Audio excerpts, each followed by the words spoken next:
We acknowledge the traditional custodians of the ground we stand on and thank them for allowing Papa to tell stories on these glorious lands we share.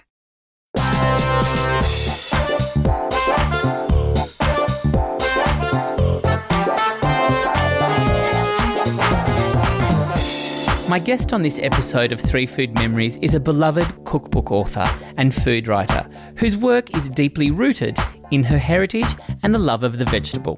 Excuse the pun. Her breakout book Community started as a humble salad delivery service and turned into a movement, Read Cult. Since then, she's followed it up with hit books Neighbourhood, Family and To Asia with Love. Now based in Brooklyn, she continues to use food to explore what home really means. Whether it's talking about dumplings or writing about grief, her work always returns to one thing, that food is love, identity and memory. She joins me today during a visit to Australia to promote her latest book, Linger. Hetty Lui McKinnon, welcome to Three Food Memories. Thank you. What an introduction. Now, you're my favourite type of guest, someone I knew nothing about, and then I started to research and wow, shit, did I miss the Hetty memo? Did you miss the Hetty train? Well, welcome, all aboard. But don't feel bad because only last week I discovered Paloma Faith. So you've got some work to do. So I do. I've done the work now, so I'm ready for you. I'm ready to go. Hetty, I'm busting to know. Is it rebellion to eat a tomato in the winter? It is. I want it to be. I love rebellion. What is it about rebellion that sort of turns you on? You know, I've never wanted to be like everybody else. I think because I wasn't like everyone else. And so I'm just going to head right into it. When I was young, I wanted to be like everyone else. I wanted to be seen as like everyone else. But now, decades later, I finally accept who I am. And so I want to be different and I love to rebel. And I think, maybe, when we were off air, you called me a Chinese woman and that's a great compliment. But I think when you're a daughter of a Chinese immigrant, there's no room to rebel. You need to toe the line because you are representing generations before you. And it's a little bit like the model immigrant, like you need to be a good student. You need to be a good daughter. You need to not do anything that is going to shame your family. And I very much grew up that way. I got a tattoo about 2 years ago in my late 40s. And, the greatest fear I had was what was my mother going to say? And what did she say? I think she was probably disgusted. But now that I don't live in the same city as her, she's probably a bit more forgiving. So you say you wanted to be like or look and be like everyone else. What were they looking and being like? Well, that's also a very interesting question because I grew up in a fairly immigrant neighborhood, like there was lots of Mediterranean, like Greek people. I grew up with a lot of Greek people, a lot of Yugoslavian, Macedonian. But then there were the Aussies. And I guess I romanticized that a little bit. Like I wanted to be, just like the white Australian girl, which I clearly wasn't. But I wanted that experience, and I think many children of immigrant experienced that, wanted to eat like everybody else. And it was back then a source of great shame to eat differently. And so I still remember thinking quite distinctly, I would be horrified if my friends at school knew what I ate at home. What would being white afford you, do you think? Acceptance. In a teenager's eyes, acceptance. And what was the moment that you realised, I don't need this shit? Probably a decade ago. Really? And really that came through food. Like, I came to food not that long ago, Sav. Like I was in PR before that. When I had kids, I stopped doing that job and I very distinctly remember wanting to do something else. Like I remember the day I finished up work. I was living in London at the time and it was with my first child. And I remember going on maternity leave and thinking, I'm never going to come back here. And back to Australia. back to that job. Back to that job. Back to that job.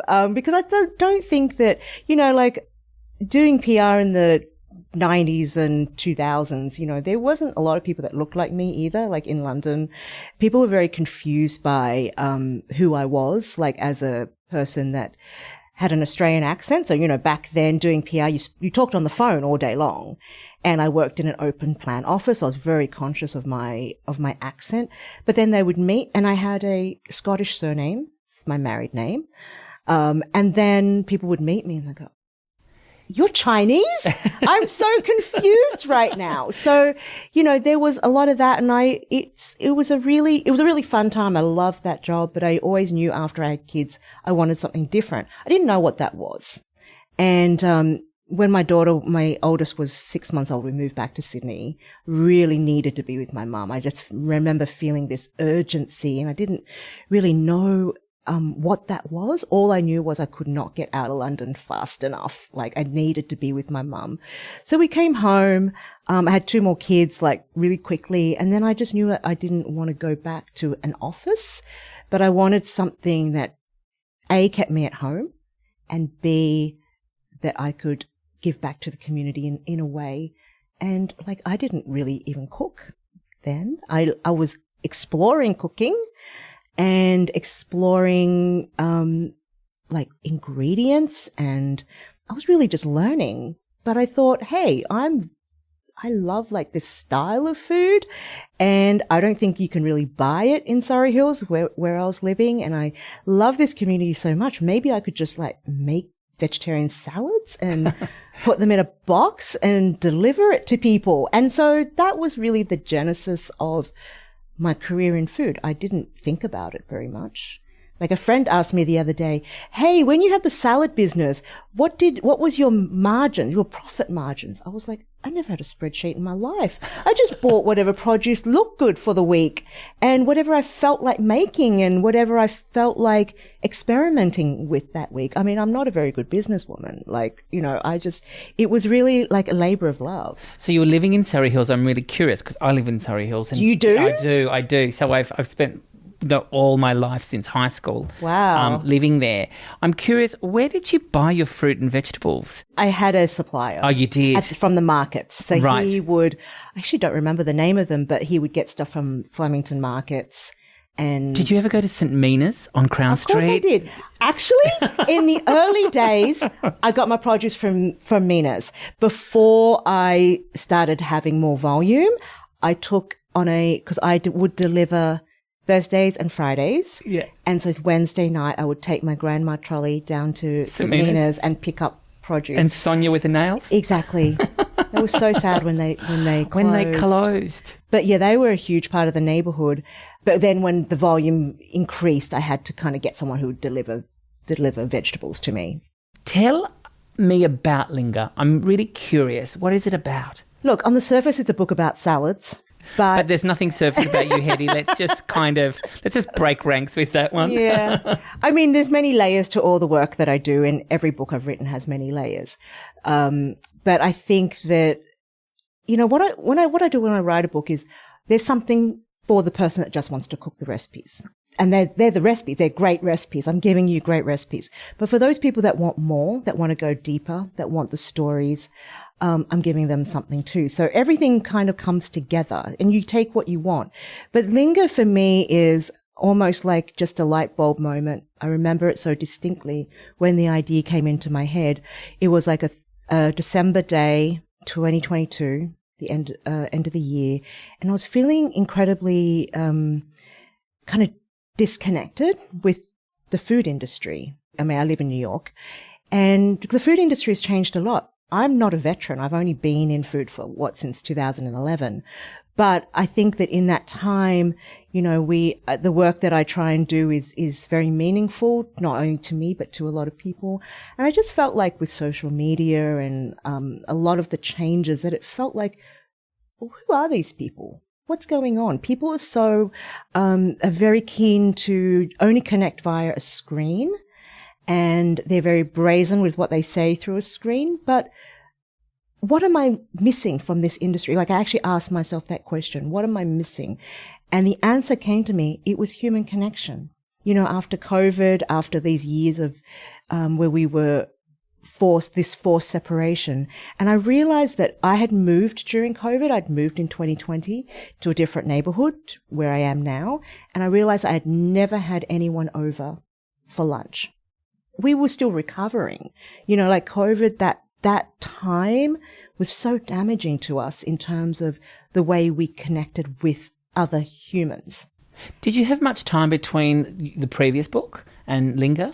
Not really. I mean, Tender Heart had come out in Australia, but not in the US. Right. So by the time Tender Heart came out in the US, I was already halfway through Linger, but no one really knew, you know. Okay. These are worlds I inhabit. When I write a book, I'm all in that world.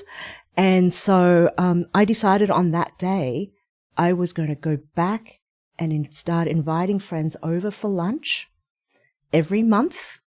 And I was going to make salads. And we can get to this, but there's a lot of functional reasons why a salad is so perfect for something like this. And I just decided, like, I want to eat with people again.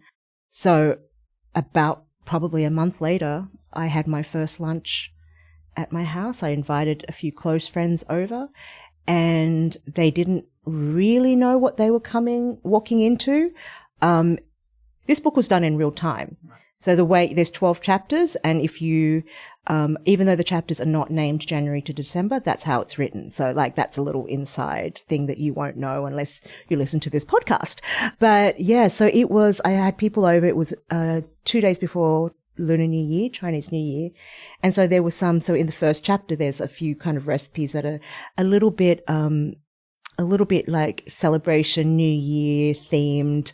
There's a vegan prosperity toss, which is a Chinese, good luck dish, which actually, interestingly, I didn't grow up eating. Like, we never had that. But I wanted to kind of bring that in as a bit of an experiment for myself, because I'd never eaten the dish. And then there's a dish with black-eyed peas.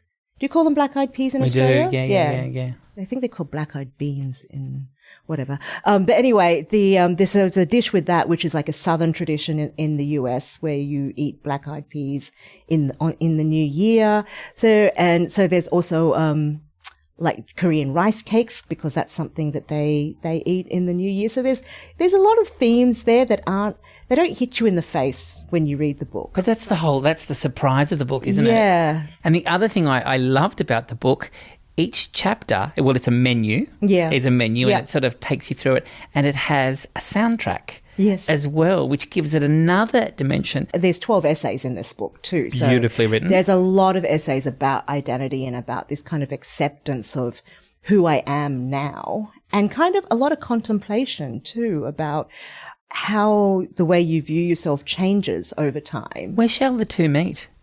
I actually like it not to meet, if that makes sense.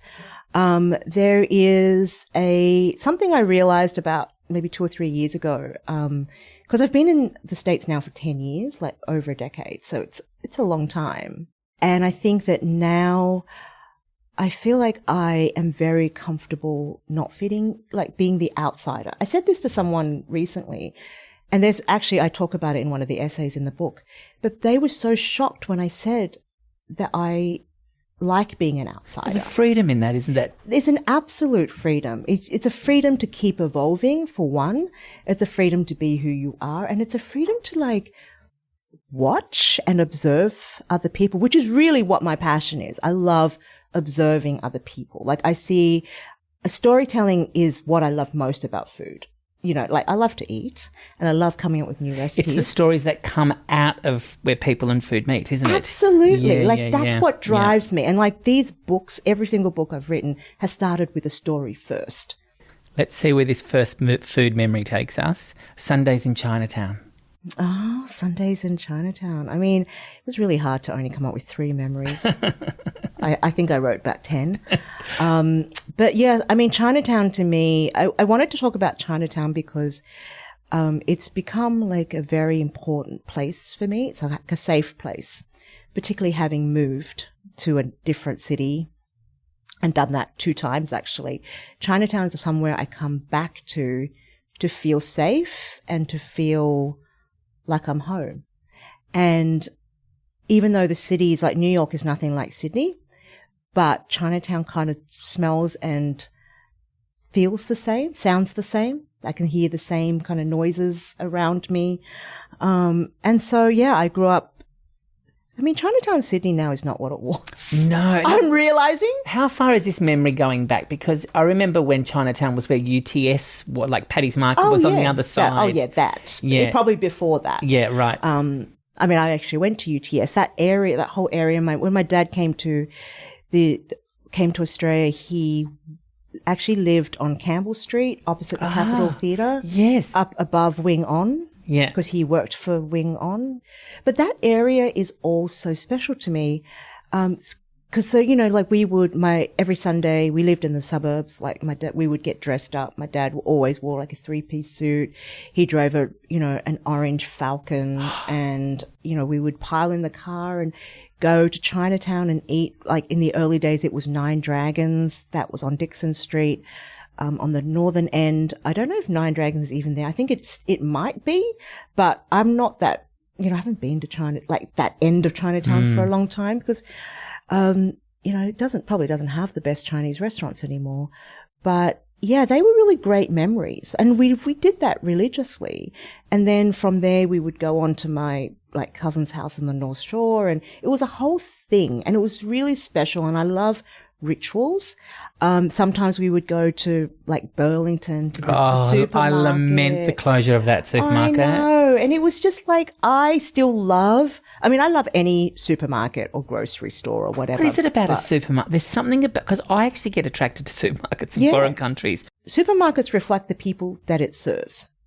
So the supermarkets, particularly in Brooklyn where I live, they're all very different. So it could be just your version of Coles, but it's going to have ingredients that reflect the community around them. So they could be more, Mexican ingredients or Chinese or Japanese or, they really do that. So supermarkets reflect the people.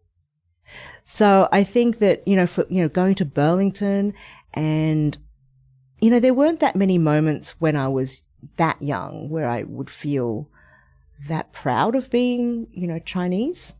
But when you're in an Asian supermarket or Chinese supermarket, you feel familiar. You love the candies. I'm going to slip into my Americanisms again. The lollies and, the crackers and all those things. You're with your people. Yes. Your tribe. Yes. And I would always walk out with a bag of, the dried cuttlefish that I would eat that in the car on the way home. Yeah, so Chinatown I specifically wanted to talk about Chinatown because it has meant so much to me, as I've moved around the world. It's this place that whenever I'm feeling like I need to be centered, I kind of just go to Chinatown.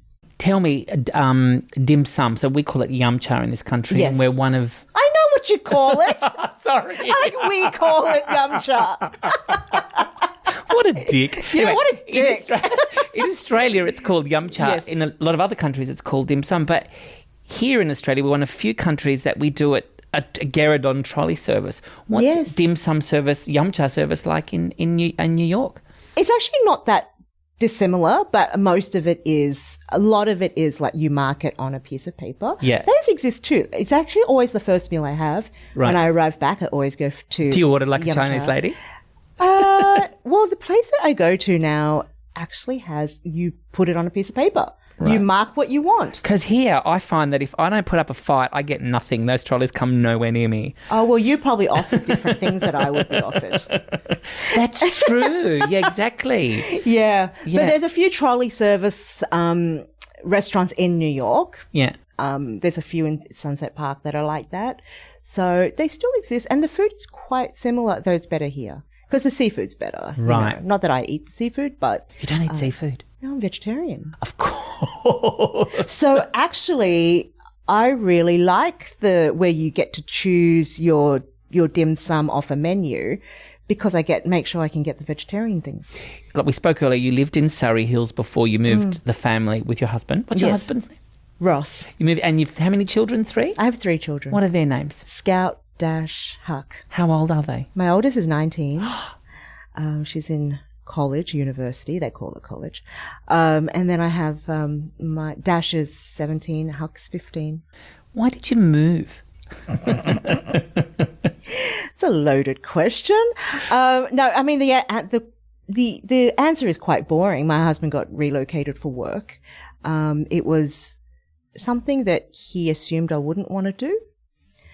So I remember him coming home from work one day and it's like, oh, the firm wants to, he's a lawyer, firm wants to move people around the world. And someone mentioned New York, but I told them no because, you know, you've got your business and you've got the Community had just come out, actually, 2014, maybe 13. And I was like, are you insane? We always wanted to live in New York. So I was the one that really pushed for this to happen. My husband and I went when we were in our 20s and we really fell in love with the city and always wondered what it would be like to live there. And we almost went there, but then we moved to London instead.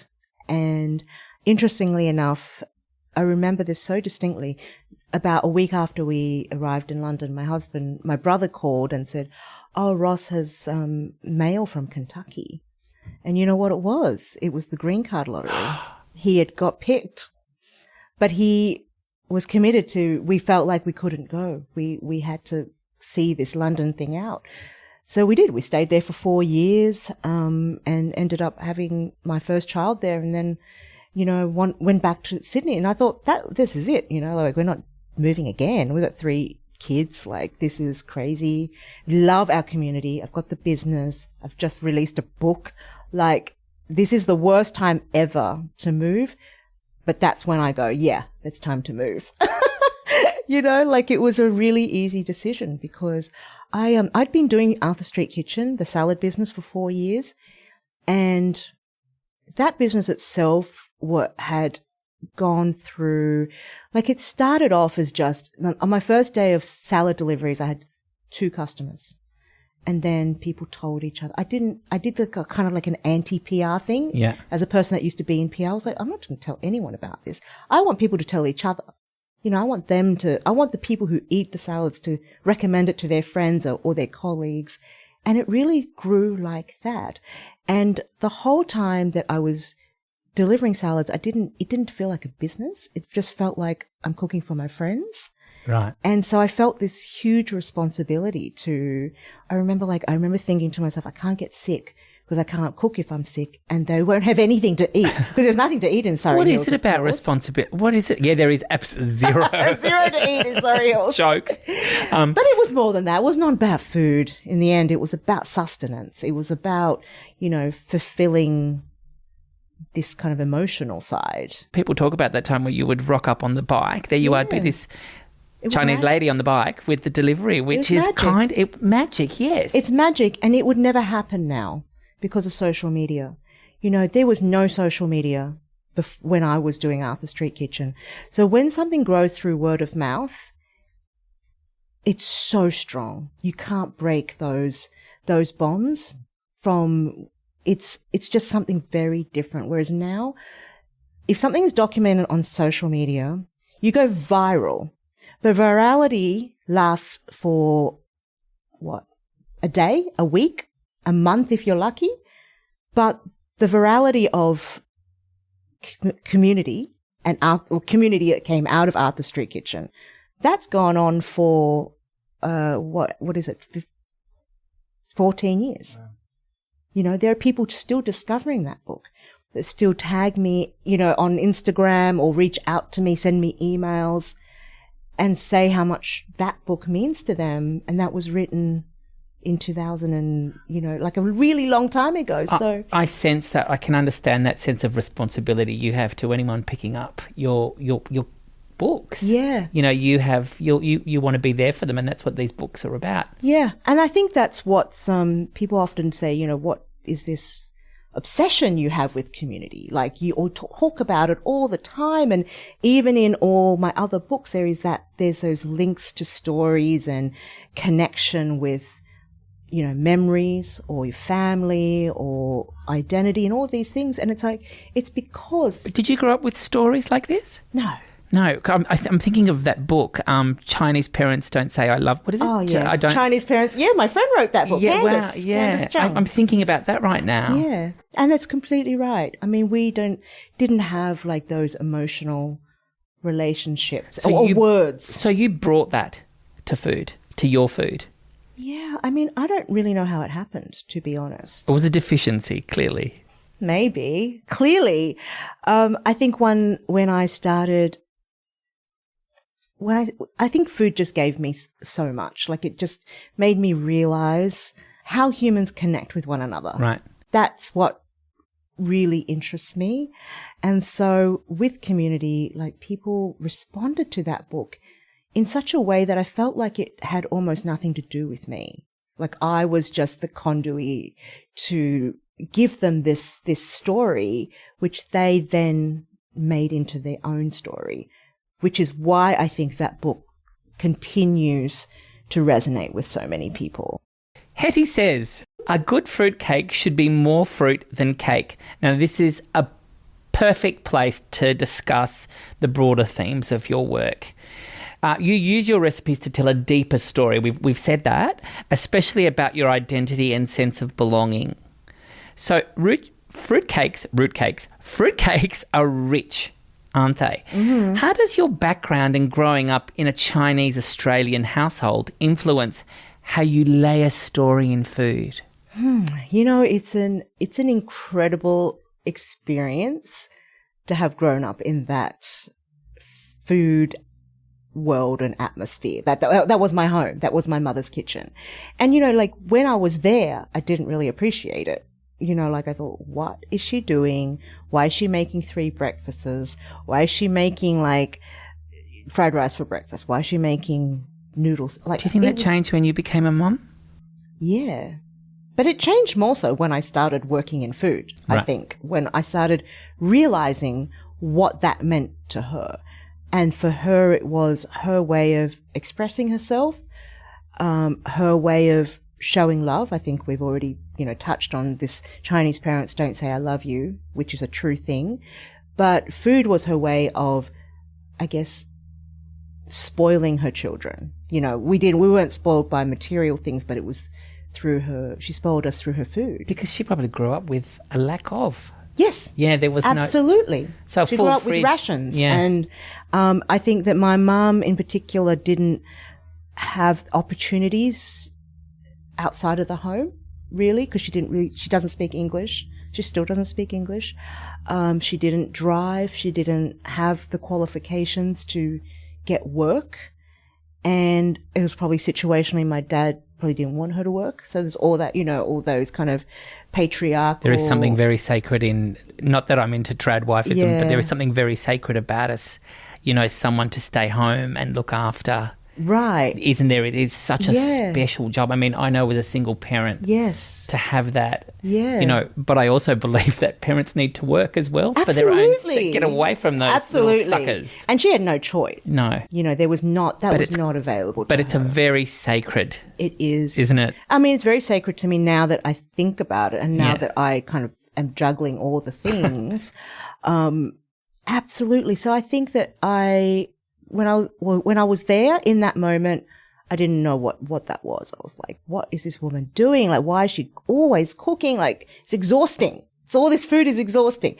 But now I look back at it and I think that those flavors of my mother's kitchen inform every recipe I write, you know, and I don't know, like sometimes it cannot be a Chinese recipe, but it's the way she approached flavor. You know, Cantonese food is so flavorsome and it is so textural. And I think there's also an essay in the book about like being Cantonese and language and you know, you speak a language, but you also think a language. So there'd be like, I think the way I think is essentially I'm thinking from the perspective of a Cantonese person. You know, because that really was like Cantonese for me as the youngest of 3 children, Cantonese and English were I learned those at the same time because I have older siblings. But my sister, when she went to school, didn't speak any English. So she had to learn at school.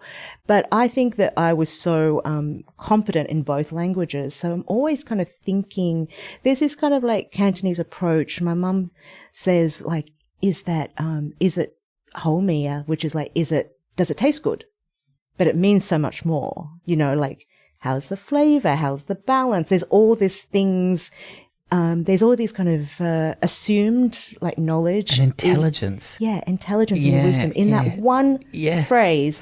And then she would say things like, is it smooth? Is it velvety? Is it, it's all those things that I think in Western. Making my hair stand up. There's no kind of turns of phrases like that in Western language. But very measured too, isn't it? It's kind of enough. Yes. It's finding that balance in her own language. Yes. And so the food that I ate was not salads at all. We did not eat salads. Chinese people don't eat raw things because they see it as not good for you. It brings your body out of balance. But I think the lessons of flavor are very present in all the recipes I develop. Now, I love this second food memory. This is actually straight in we are children of the same era. Your second memory is revolving restaurants and hotel buffets. Oh, yeah. Isn't that I actually wrote about this, not in the book, but I just wrote about it recently because I read a review about this revolving restaurant in New York called The View. Very original name. And I didn't know it existed until I read the review. It was in the New York Times, actually. And I wasn't so fast, pulled out my phone and made a reservation. Why? Why did I do that? Because I have incredible memories of revolving restaurants from when I was a kid, I'm trying to remember how old I was, but it was before my father passed away. He passed away when I was 15. But in the years just preceding his death, he started taking us to... Did you know he was dying at this time? Well, he had cancer and then there was a remission period. My parents never told us anything, of course, so we just thought he was okay. But I do remember my siblings and I thinking, why are we eating at all these expensive restaurants? And I don't think he wasn't sick again, but there was perhaps, and I don't know this for sure, but perhaps there was a switch in him. We had always, we were a working class immigrant family living in the suburbs of Sydney. We didn't have a lot. We had enough. My father worked 2 jobs. My father worked at the markets. We had a lot of great food because he worked at the markets, at the produce markets. But eating at revolving restaurants and hotel buffets was not something we did. So there was this, but we loved it. We'd get dressed up. We now polyester suits and big hair and go and Centrepoint Tower and what was the restaurant? I can remember the Summit. The Summit. See you at the Summit. Summit's the one I loved. Yeah. We would, because it was a buffet. Yeah. And we would get there. We'd go to our table. We'd put a fork on the outer rim. So we would see how long it would take to come back around to us. Of the restaurant? Yes! Wow. How long did it take? Usually about an hour, 45 minutes. Towards the end of the meal, it would come back around. But just all these foods that I never ate at home. Western food.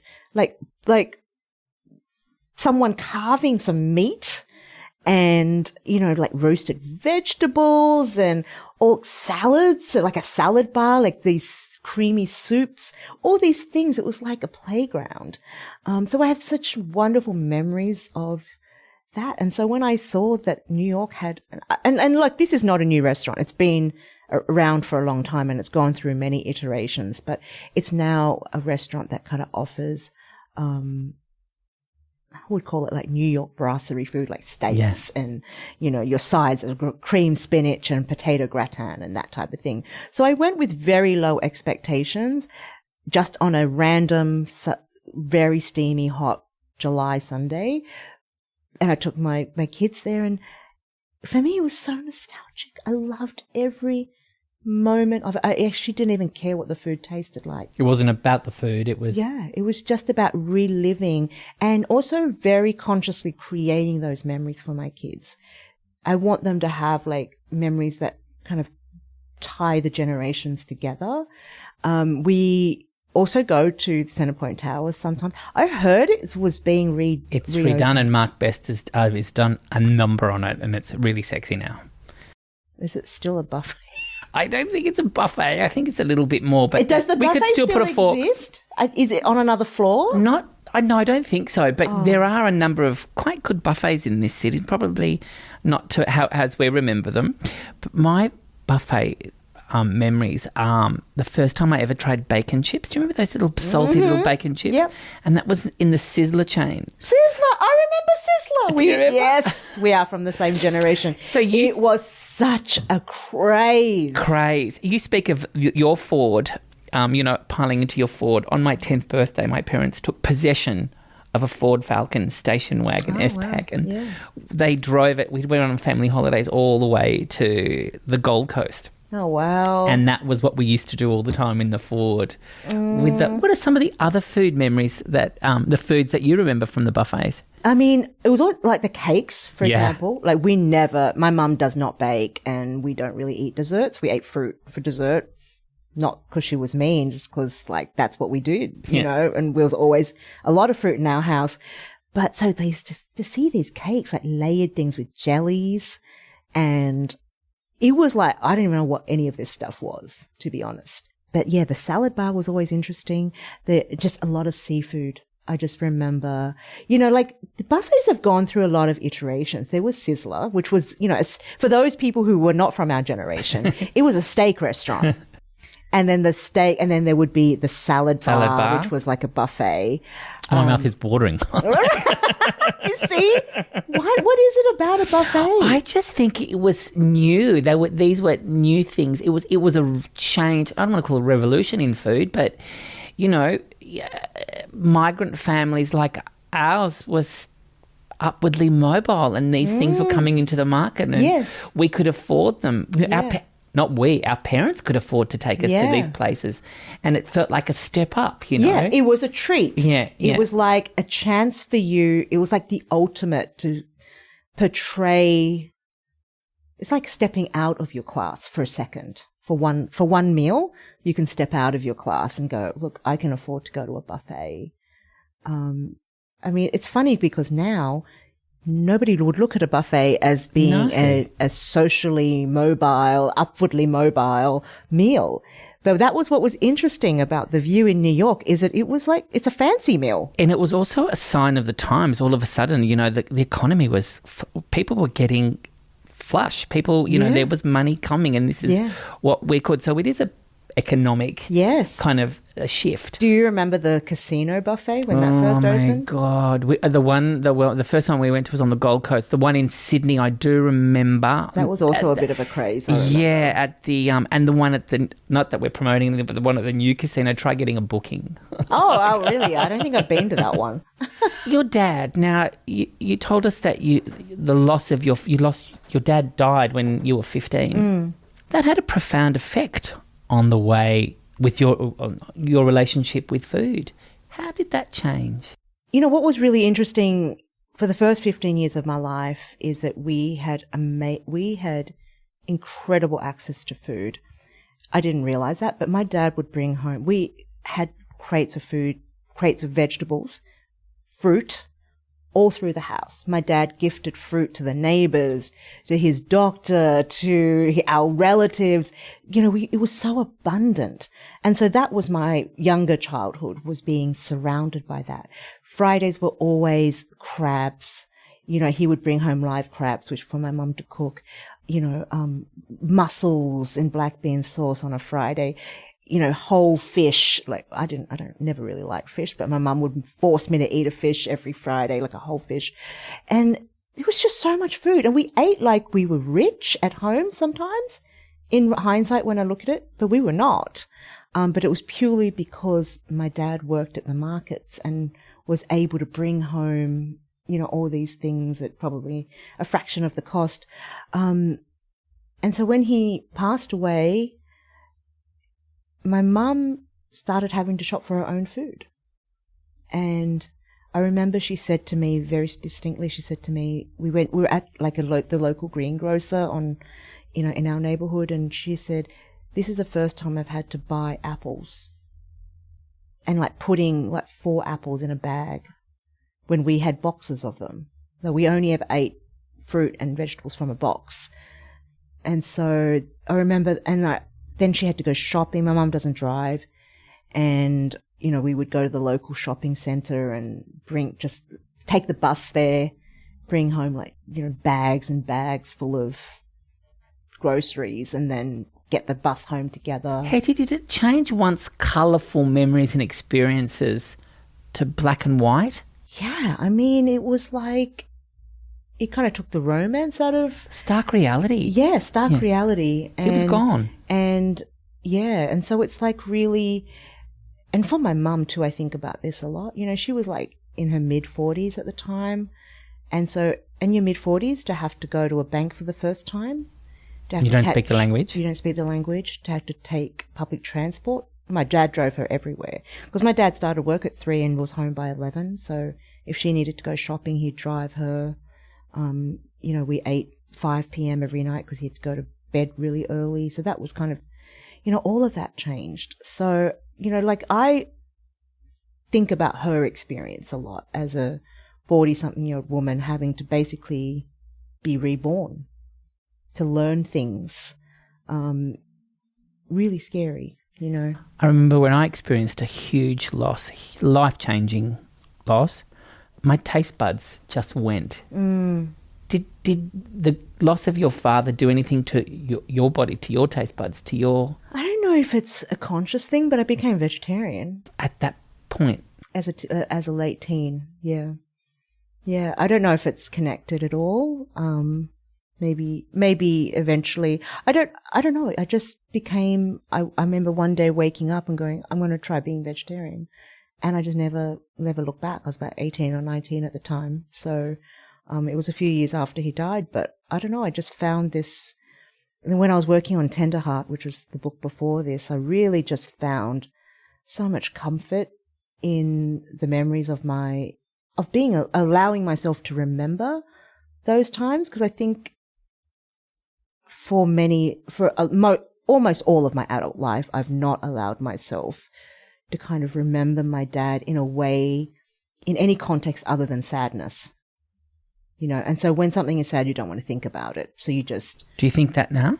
No, because of this book.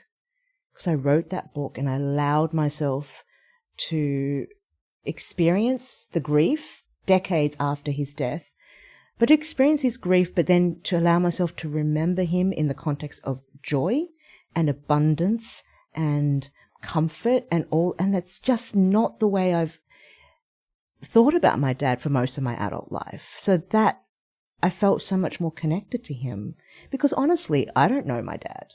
You know, I don't know him. I remember him as a child. Like every memory that I have of my dad is as a child and him as my father. I don't really remember him as a person. You know, who was he other than my father? So most of what I know about him now is through writing this book. And that book is, has been probably, like in America at least, it's the book that it's beloved there.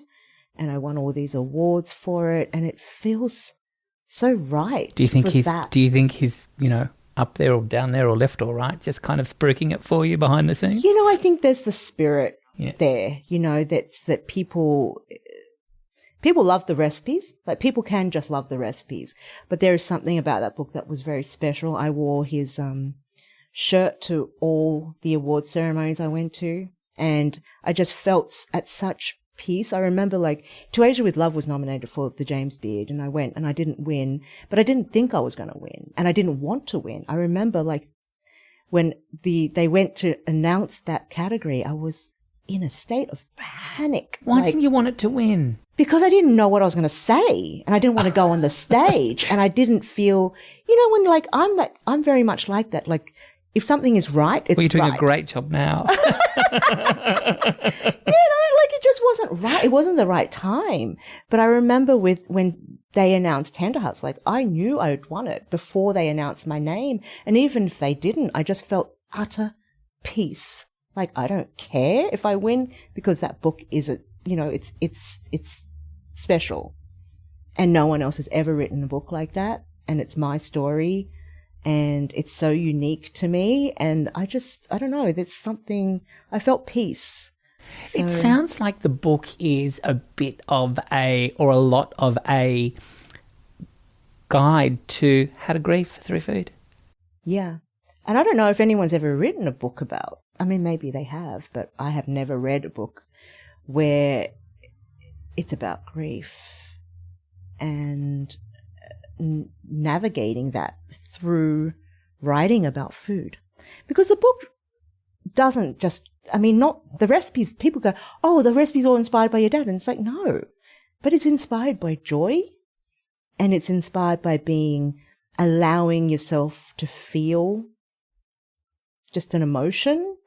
And that's what food can do for you. It can give you a lens to know yourself better and to be able to do better work for me, and like to tell stories more, to touch on the stories. Like food is just, and that's like when we talked about earlier about kind of what food means to me. It's like I wouldn't be who I am now today, kind of a belligerent, middle-aged Chinese woman, if I didn't start cooking. I can tell you that honestly, because I didn't have the language to think about all of the things that I write about in my work. These questions of identity, these questions of belonging, of yearning, of seeking comfort, and all these things that I constantly, and I honestly constantly think about them. I write about them, and people might think, oh, that's just some piece of writing I did. But I live those queries about life, about the world. And food has allowed me to think about those and to write about them. I probably could have written about them without writing recipes or talking about food, but it's what I understand. In music and lyrics, I subvert my reality 3 minutes at a time. Now, we've established that you and I are the same age, right? Mm-hmm. We're children of the 80s. It seems we've had a similar childhood. Mm-hmm. Yours Asian, mine, Mediterranean European. And just because you're my guest on TFM, between the two of us, I believe I'm the biggest George Michael fan. There's no way. There is no way. So what's your favourite George Michael song? The fact that you are stopping to think about that you have one, it's like choosing your favourite child. I cannot answer that question because I'm trying to corner you to choose one to prove that I'm the biggest one. Incredible. I really love Round Here. Do you? Yeah, because it talks about where he grew up in London, and his friendship with Andrew, and growing up and being these rowdy little boys, and then they turned into these superstars. I love that song. It's on one of the playlists. I asked, because the playlists were done by my daughter. So there's a reason I didn't do the playlists. You know why? No. Because that'd all be George Michael. I am a super fan, and I'm really offended that you think you're a bigger fan. But George Michael is a little bit of an obsession. Where did you first hear him? Did you hear him through your older siblings, or was it? Yeah. Yeah. So I loved Boy George first. I was a Culture Club girl. And that's because I secretly loved Wham more, but because my older sister was all into Wham. We are so the 80s And she kids. went to the concert, and I wasn't allowed to go because I was really young. Did you watch it on television, the Culture Club concert? Yes. It was the first concert that was broadcast from the Entertainment Centre in Sydney. Yes. I mean, remember it was June 1984. Gosh, I mean, that's my era of music. And, and so I was like, the Culture Club Boy George fan. I was the Boy George girl. And then I think when I suddenly one day was just like, screw it, I'm just going to admit I love George Michael. And I had put all the posters up, and I remember there was, I think I've ever said this before. Only my friends know this. So I put up the poster of George Michael's from Smash Hits or something. Was he with Andrew? No, it was George Michael from Club Tropicana film clip in the white Speedos. Yes. And he was all wet. My God. And then my mum, when I went to school, she came in and she ripped it off. And the most offensive thing was she didn't even take off the blue tack that was on the corners. She just ripped it so you could see the corners. And I think she did that on purpose because she's like, I ripped off your poster. She thought it was like way too like racy. Yeah. But George Michael gave us sexual freedom. I mean, That's this is right. the whole freedom thing that we speak of. Yes. And he sung about it and he lived it and he gave us that, didn't he? He gave us sexy. And you know what? Flawed. You know, and that's why I think probably you and I, because we're probably quite similar people, are very affected by George Michael still now, because he was a storyteller. Yeah. And he's a good storyteller, and every single song was a story, and there was a reason he did things. And I think for back then, I don't think there were many singers and bands and artists that were such storytellers in their music, and that lives on. And like, you know, there's this whole community of people that still love George and are still very affected by his music and his lyrics and all of that. So I love this essay so much because it just took me back into the home where, you know, I would just be sitting. I mean, I don't know, like I lived a suburban life. My mum didn't do stuff with us. No museums? Oh, God, no are park you walks? kidding me? No The white kid zoo, activities? Yeah, none such thing. We could make our own fun. So like my sister who was like 7 years old, who's 7 years older than me, she started bringing home music, you know, like albums with this big hulking record player that was like, you know, furniture. And so I would just listen to music all day. You know, my mum would be cooking in one room and I'd be listening to vinyl. So you mentioned in Linga that music lifted your loneliness. What is it about music that offered you companionship? I think it was escapism. You know, like I think that my mum never talked to us about like the world or stuff, you know, like it was just food and, you know, I don't know. We just didn't talk about the world. Which is very typical. Yeah. Very right? typical. So repressed and... Hang on, repressed or just like... reserved? I sometimes wonder that I am the product of parents who just built so what we have today is because of their foundation work. They didn't have the luxury to stare at their navel. Yes, absolutely. That's just my... I mean, Yeah. I don't know. I speak for me. Yeah. There's probably definitely like something to do with that. Yeah. But I think that... And I often wondered, what were their lives like? What did they do in the morning? What did they eat?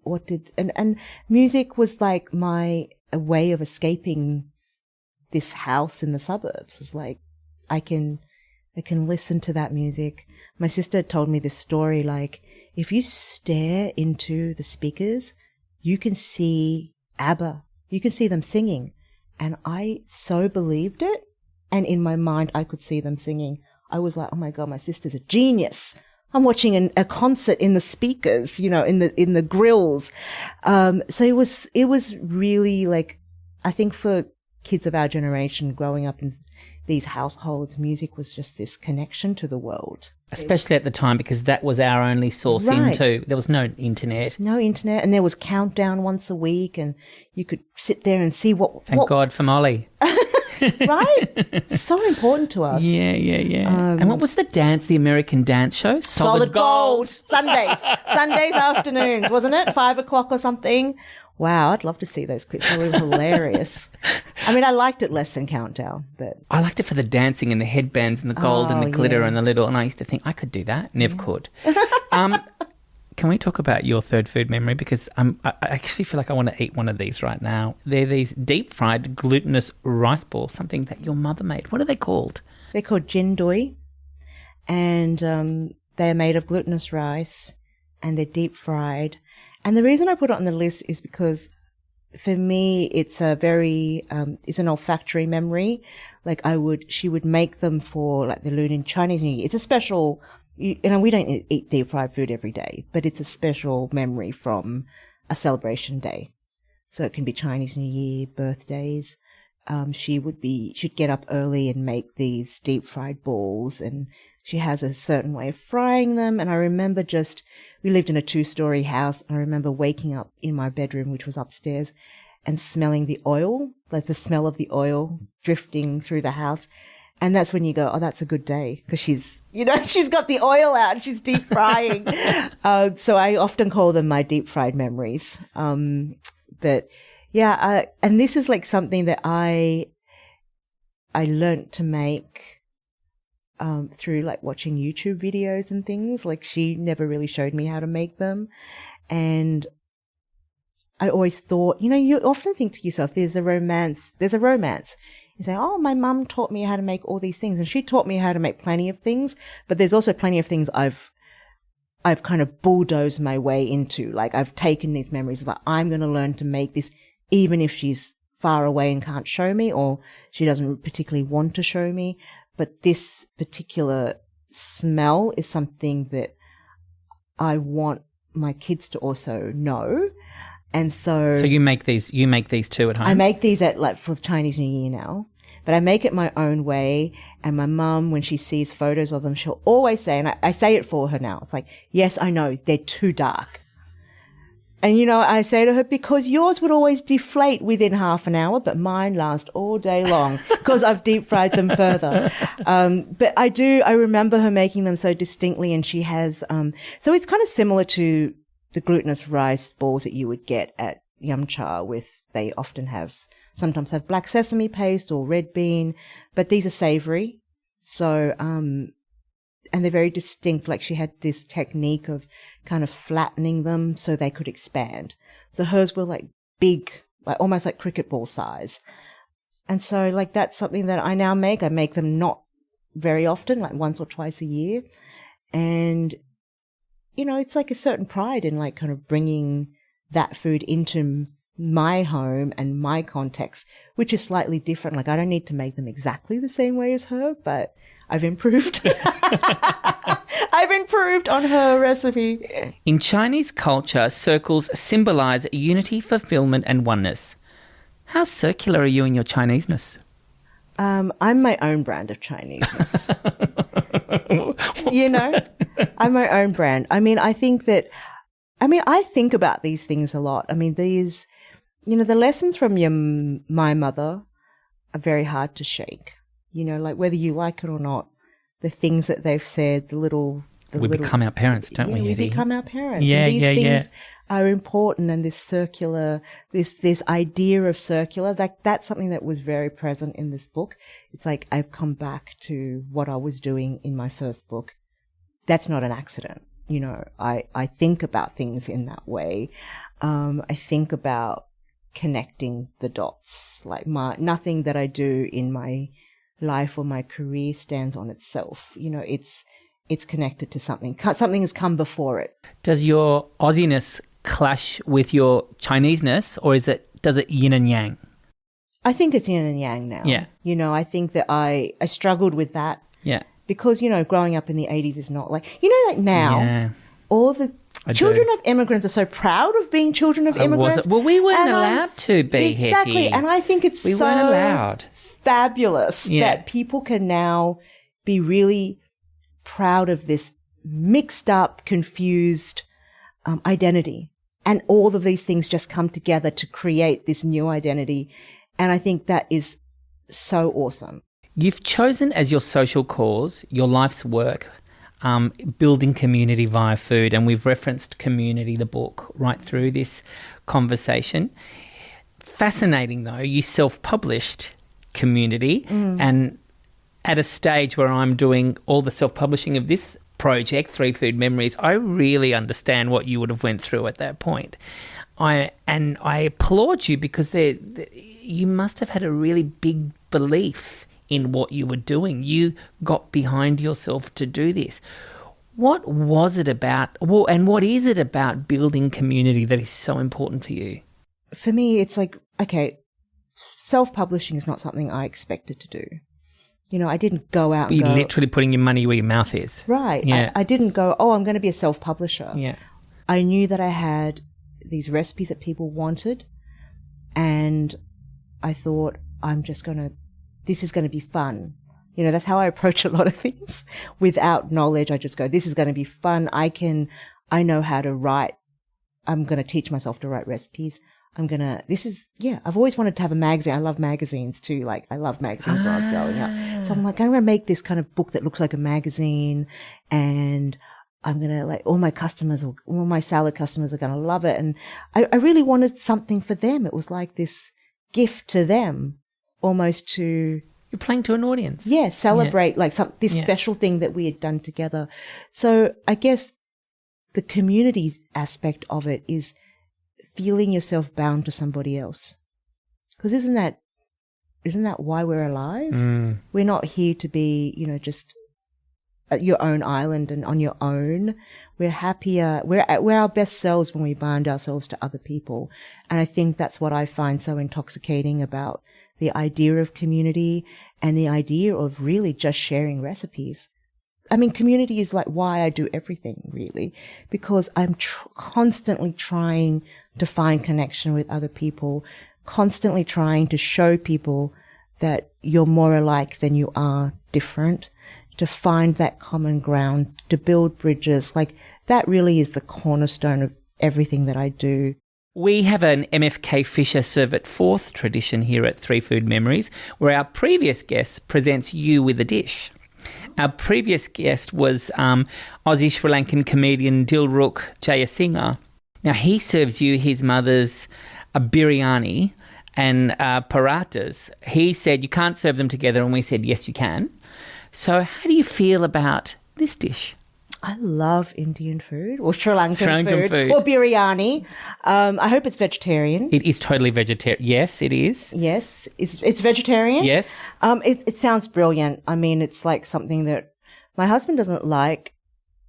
He doesn't like spicy food nowadays. What? I don't know what's wrong with him. But so me and the kids, it's something that we would order. What would you like to serve forward to our next guest?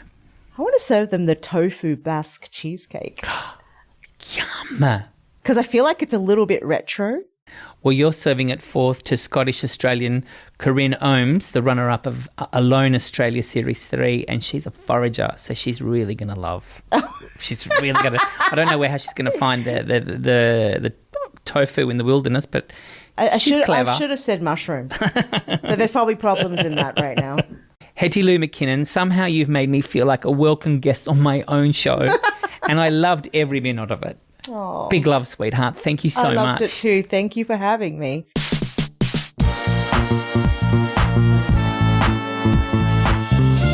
That's it for this episode of Three Food Memories. Be sure to share the plated love and check out our 80-plus back episodes. They're still as delicious as they were when they were freshly rolled. For all things TFM, head to the socials at 3 Food Memories. For more info and to send us a message, head to 3foodmemories.com. 3 Food Memories is edited by Lauren McWhirter with original music by Russell Torrance. Nasteka Lafili, and bye for now. Thank you for listening to Papa's podcast. Don't